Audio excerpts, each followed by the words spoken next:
ഇത് കിതാബു ദൈരി അല തബഖാത്തിൽ ഹനാബില ലി ഇബ്നു റജബ്. സുന്നികൾ, കേരളത്തിലെ സുന്നികൾ അംഗീകരിക്കുന്ന ഇമാം ഇബ്നു റജബ് ഹിജ്റ 795 മരണപ്പെട്ട അദ്ദേഹത്തിൻ്റെ തബഖാത്തുൽ ഹനാബില എന്ന ഗ്രന്ഥമാണിത്. 2ാം വോള്യമാണിത്. മുജല്ലിദു സാനി.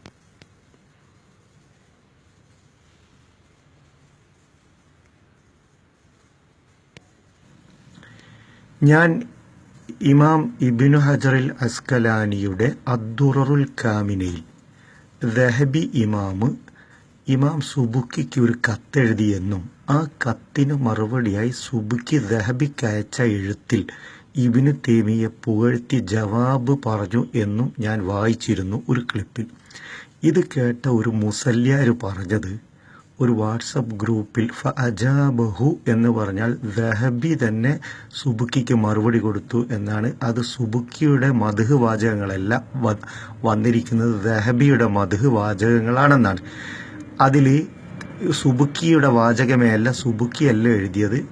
അദ്ദേഹത്തിൻ്റെ ചില പരാമർശങ്ങൾക്ക് ജവാബായിട്ട് ദഹബി എഴുതിയതാണ് സുബുക്കിക്ക് എന്നാണ് ഒരു മുസ്ലിയാർ പറഞ്ഞത്. എന്നാൽ ഈ കിതാബിൽ ആർക്കെഴുതി, ആരാണ് കത്ത്, ആ നല്ല വാചകങ്ങൾ മദ്ഹ് ഇബ്നു തൈമിയെക്കുറിച്ചുള്ള മദ്ഹ് എഴുതിയത് എന്ന് നമുക്ക് പരിശോധിക്കാം.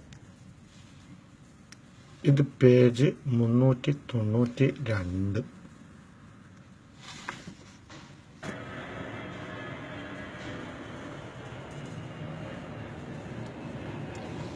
ومما وجد في كتاب كتبه العلامة قاضي قضاة أبو الحسن السبكي.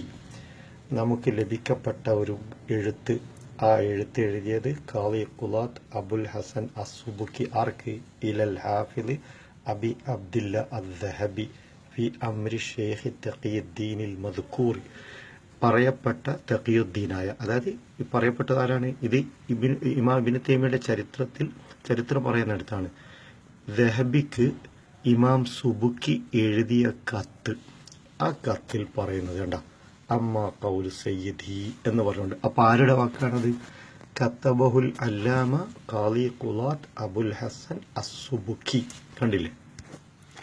ഇതിൽ 495 തർജ്ജമയിലാണ് ഇബ്നു തൈമിയുടെ ചരിത്രം പറയുന്നത്. കണ്ടില്ലേ? ഇത് പറയവെയാണ് ഇത് പറഞ്ഞിരിക്കുന്നത്. അഹ്മദ് ബിൻ അബ്ദുൽ ഹലീം എന്ന പേര് പറഞ്ഞുകൊണ്ട് ഇബ്നു തൈമിയ അൽ ഹറാനി. എന്താണ് പിന്നെ ഇബ്നു റജബ് പറയുന്നത്? അൽ ഇമാമുൽ ഫഖീഹ് അൽ മുജ്തഹിദ് അൽ മുഹദ്ദിസ് അൽ ഹാഫിദുൽ മുഫസ്സിർ.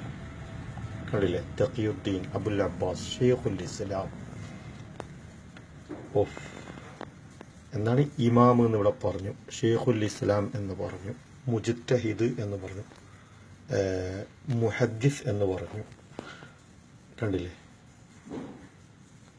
ആരാണിത് പറയുന്നത്? ഇതാരുടെ വാചകമാണ്? ഇബ്നു റജബ് അൽ ഹംബലിയുടെ. ജസാക്കുമുല്ലാഹു ഖൈറൻ.